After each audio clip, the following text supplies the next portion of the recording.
Today's video is going to be a little different. We're mixing things up and turning this video into more of a show. I've got 3 things lined up for you. The first, Trump's wild idea for a 50-year mortgage. Yep, you heard that right, 50 years. Then we're diving into what Warren Buffett just said in his final letter, and it's something every investor needs to hear. And then to top it off, we've got a stock that's got my attention for you. So let's start with something that sounds crazy at first, a 50-year mortgage. Yep, that's right. Donald Trump floated the idea of a 50-year mortgage to make homes more affordable, and people are freaking out. And I don't say that lightly. I always see people on the internet say, everybody's freaking out. People are literally freaking out about this. But listen, I've been saying this for years. I made a video a while back that blew up. I showed how paying off your mortgage early, like Dave Ramsey tells you to do, could actually cost you millions in retirement. I want to repeat, paying off your mortgage early costs you in retirement. And now Trump, of all people, is giving you a golden opportunity if you're a smart investor. Guys, I have a lot of respect for Dave Ramsey helping people get out of debt with discipline. After that, though, he's a freaking moron. Stop paying attention to him. He is literally a moron. This was funny. This is the Babylon Bee, kind of like the Onion, but for the right wing. Dave Ramsey in critical condition after learning of a 50-year mortgage. I get the idea. He's there to help people who have a hard time with spending habits, have a hard time with debt. But I listened to a show once where a guy called and said, should I pay off my mortgage early? And I said, well, do you like paying $200,000 extra in interest? He's like, well, no. He's like, well, there's your answer. And I was like, oh my God, these people are stupid. So let me give you the numbers. Let's say you're buying a $300,000 house. With a 30-year mortgage, not including tax and insurance, your payment will be around $1,800 a month. But with a 50-year mortgage, it's about $250 a month lower. Over time, you do pay a ton more in interest. $647,000 in interest versus $350 on the 50-year versus a 30-year. So Dave Ramsey would immediately say, look, you're throwing money away. And that's where Dave Ramsey is the biggest moron of all time. It's not about how much interest you pay. If you take that extra $250 a month and invest it every single month for 50 years, earning just the 9 or 10% the market does, it adds up to $4.4 million.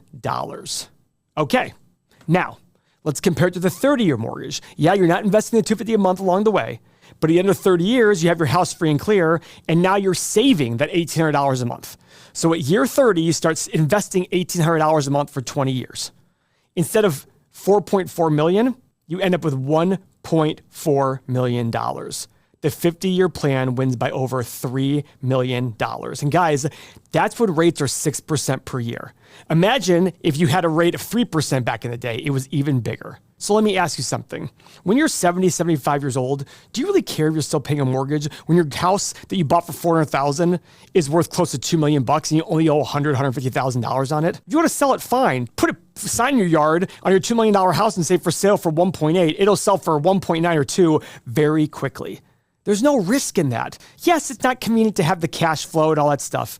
But guys, if I told you right now, would you rather have a mortgage for 50 years and an extra $3 million or have your house paid off and have $3 million less?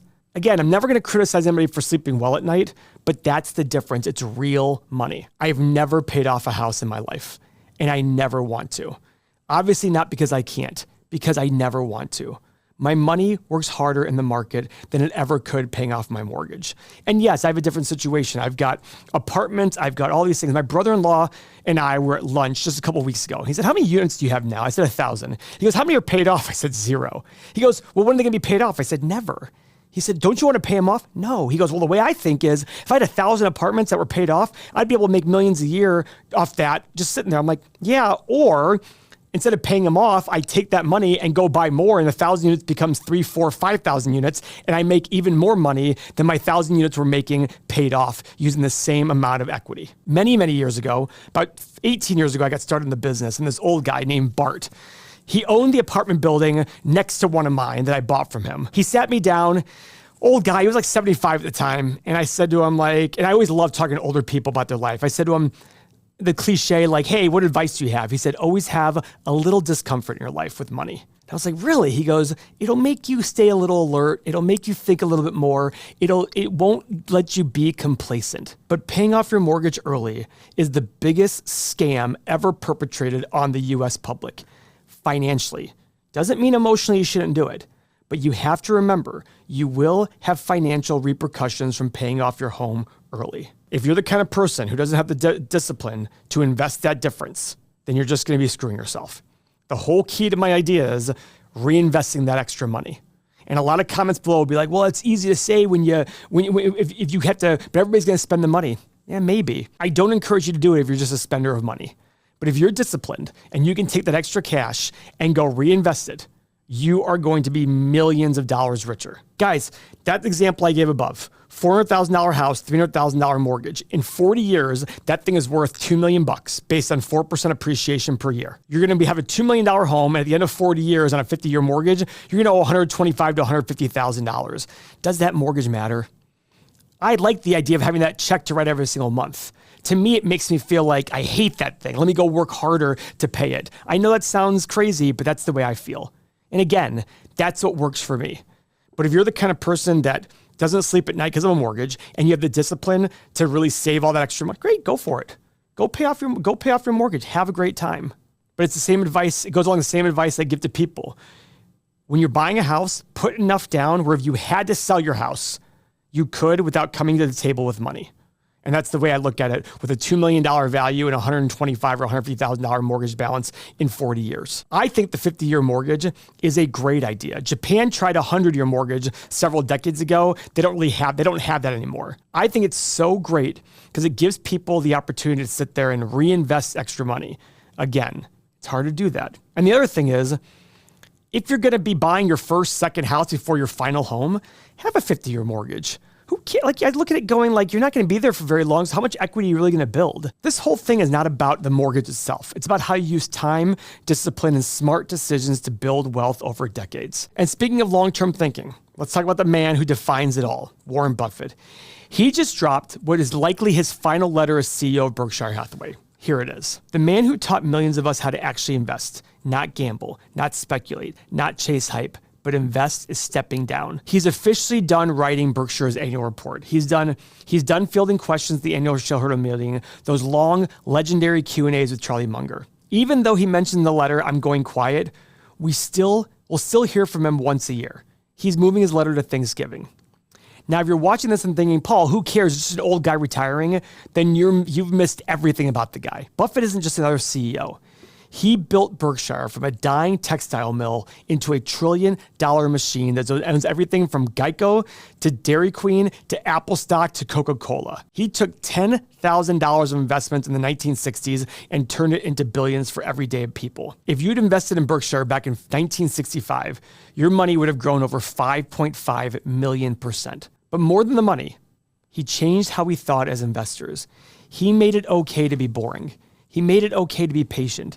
He taught us that the best investment decisions aren't loud, they're logical. He's now shifting more of his wealth, $150 billion or so, to his kids' foundation while they're still young enough. And I want to call it the hypocrisy here. I love Warren Buffett, but I think he's quite hypocritical politically. He talks about not having nepotism. Oh, so your kid's foundation suddenly getting billions of dollars is not nepotism? He says, I don't want the CEO of Berkshire to be one of my kids, just like Michael Jordan's kids shouldn't be the starting person of the Bulls. It's like, that is totally different, but okay. When he gives his kids $1 billion in their foundation, are they going to take a $50,000 a year salary? Or are they going to take nice salaries? I just think it's funny. Yes, he's not giving them tens of billions of dollars directly, but I do think there's a little hypocrisy in the things he says. Guys, he's already given away 60% of his wealth and plans to donate 99.5% of it before he dies. Now, the big question in everyone's mind is, what happens next? And he announced it suddenly at the annual event in Omaha back in May. Even the person he appointed as CEO was sitting next to him, didn't know it was coming. That was Greg Abel. And he says now, I can't think of a CEO, a management consultant, an academic, a member of government, you name it, that I would select over Greg Abel to handle your savings and mine. That's a huge endorsement. Greg has already been handling the non-insurance operations at Berkshire for years. Buffett even said that he's keeping a significant amount of Class A Berkshire stock until shareholders feel the same trust in Greg than he and Charlie did. That's how much he respects us as partners in his business. Now, Buffett didn't leave us without one last reality check either. He reminded us Berkshire stock will drop 50% at some point, again, just like it has 3 or 4 times before. And he followed up with a simple truth. Don't despair. America will come back, and so will Berkshire. Buffett may be done writing those annual reports. And by the way, I encourage anyone to go back to 1955 and start reading all of his annual reports. It's part of that ingraining into your thinking what he talks about. So he may be passing on the torch, but the principles, the discipline, the patience, the clarity, they never retire. These are the same principles that'll work forever because money is money, investing is investing, returns are returns. If you're serious about building wealth the right way, you're not just buying stocks. You're buying pieces of a business. You're buying a future set of cash flow. You're making decisions that your future self will thank you for. Now let's shift gears to something that's definitely making noise. Good old Meta. This stock has caught our eye lately. Why? Because after their earnings report at the end of October, the stock dropped 16%. And whenever a great company takes that kind of hit for short-term reasons, you have to start sniffing around. So let's take a look at what's going on with Meta and whether this pullback is an opportunity or something to avoid. So what happened? Well, Meta actually had a solid quarter in terms of revenue. Their top line looked great, and Reality Labs, even though it's still losing money, actually brought in more revenue than expected. But the stock still got hammered. Why? Because the market didn't like what they said about the future. Here are the key reasons for the drop. First, capital expenditures, known as CapEx, are going way up. Meta announced they're planning to spend a lot more next year, mostly to build out their AI infrastructure. Now that means more servers, more computing power, more data centers, the whole 9 yards. And while that might pay off big in the long run, Wall Street gets nervous when companies start throwing around billions like it's monopoly money. Investors are asking, will all of this spending hurt profits? Well, it's going to hurt cash flow for sure in the short run. But the whole point is, they're hopefully investing to greater profits in the future. This is why we get apprehensive about quarterly reports on our other channel, EM+. We do it, but we want people to remember that short-term price movements, short-term decisions by the companies don't mean the long-term is screwed. In addition, there was a massive one-time non-cash tax hit. Meta had to take a $15.9 billion charge related to deferred taxes. Now, it didn't actually cost them $15.9 billion. It's just accounting. But it made their GAAP profit look ugly. And a lot of people don't look past the headline numbers. Third, investors just didn't like the tone from management. The aggressive AI spending plus no clear timeline for payoff made people uneasy, even though the business itself is still performing well. Wall Street doesn't love uncertainty. Fourth, Reality Labs, the whole metaverse division, still lost $4.4 billion in the quarter. Yes, they brought in more revenue, but it's still a big money pit. And investors are tired of waiting for this thing to make sense. And finally, buybacks slowed down. In fact, they didn't repurchase any shares in September, to which I say, good for them. Why would you be repurchasing shares if price was above the value? So this is where we do our homework. Is it justified to sell off based on the fundamentals, or is it panic selling based on emotion? As always, just because a stock falls does not make it cheap. And just because people are scared doesn't mean we should jump out. We look at the difference between price and value. That's always the goal to any true investor. So let's pull up Meta in our software and see what is going on here. Okay, the stock's at $627, all-time high of $796 just 3 months ago. Wow, I didn't realize it was down that much. Our community members have it as a hold with the average intrinsic value of $712. Okay, we've got a $1.6 trillion market cap with essentially the same enterprise value. What does this mean? It means they have essentially no debt when you factor in their cash. That is a great balance sheet, something we love. They're selling for 27 times earnings, 36 times free cash flow. Why? Because recently their free cash flow is a lot lower than their net income. But in the long run, the last 5 years, it's a lot closer. They have increasing returns on capital. That's an important metric, but a lot of people who are new don't know it. But it's important to look at this metric as a good company would have. It means that they get a high return on the money that's invested in their business. So if they put $1 billion in their business, theoretically, they should be able to increase their profits by $166 million. That's huge. Doesn't happen all the time. That's why it's very difficult to invest and find small companies that have high returns on capital, but it still shows for big companies that they're great companies that have moats. Look at this bottom line profit, 30%.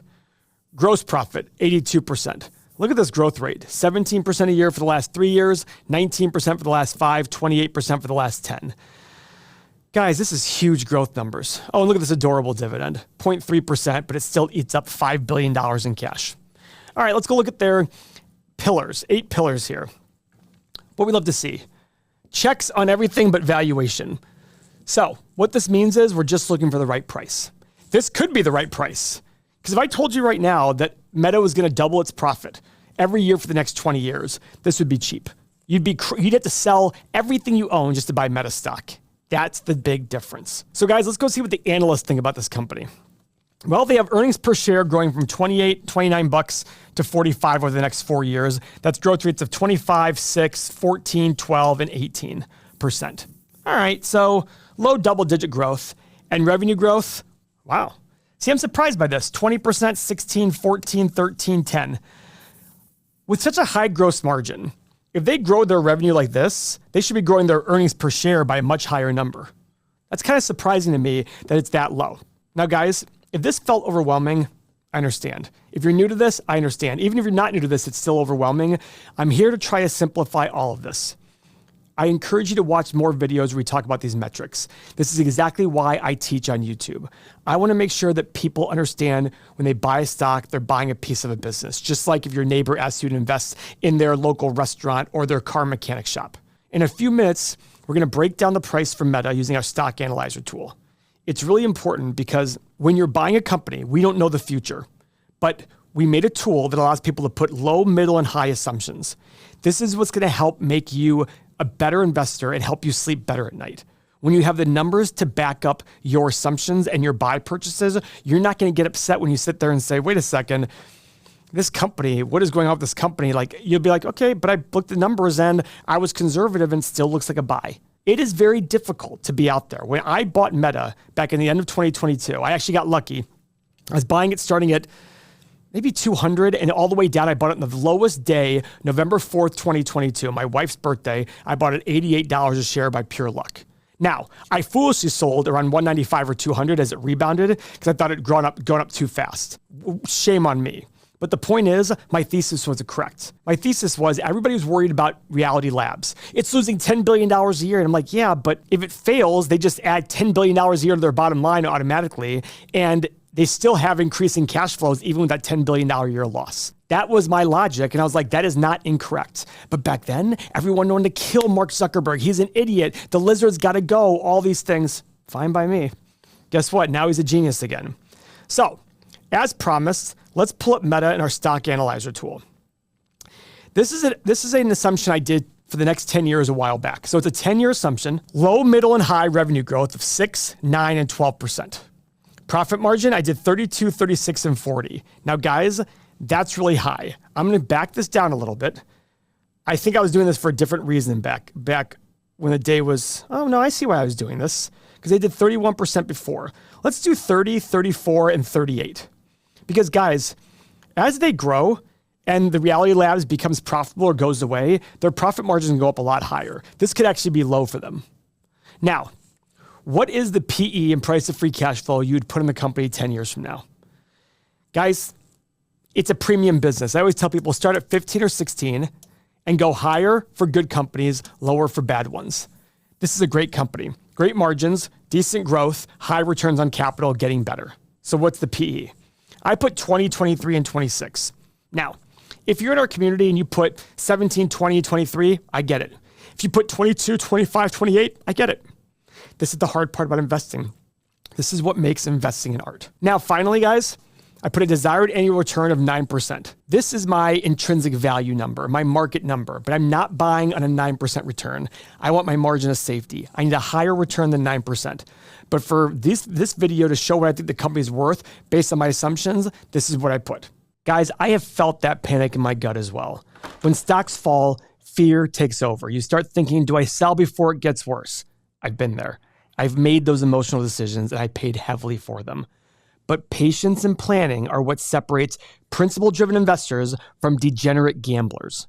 Once you understand value and how to determine it, your perspective completely transforms. Price drops become golden opportunities, not disasters. That's what we teach at Everything Money, how to think long-term and stay calm when other investors start losing their minds and they dig holes that kneecap their financial future. Get access to the tools and the knowledge that protect your portfolio and your future from those emotional decisions that will destroy wealth. Start your 7-day trial right now. So I hit the analyze button. So boom, I have a low price of $507, high price of $12.50, middle price of $800. guys, at the current price, it seems interesting with a 12% return. I'm the moron that sold at $195. So if you're serious about becoming a better investor, it comes down to two skills: knowing how to value a business and having the right stomach to be able to say, I feel this even though the market is telling me something different. Prices are going to jump around. That's the market doing what it does. But value is far more steady, far less volatile. And once you know how to calculate it, the noise doesn't shake you. In this next video, I'm going to show you exactly how I value a company step by step. You're going to learn what to look for, what to avoid, and how to protect yourself from overpaying for hype. The link is right here on your screen, so click it, and I will see you in the video. Thank you for your time.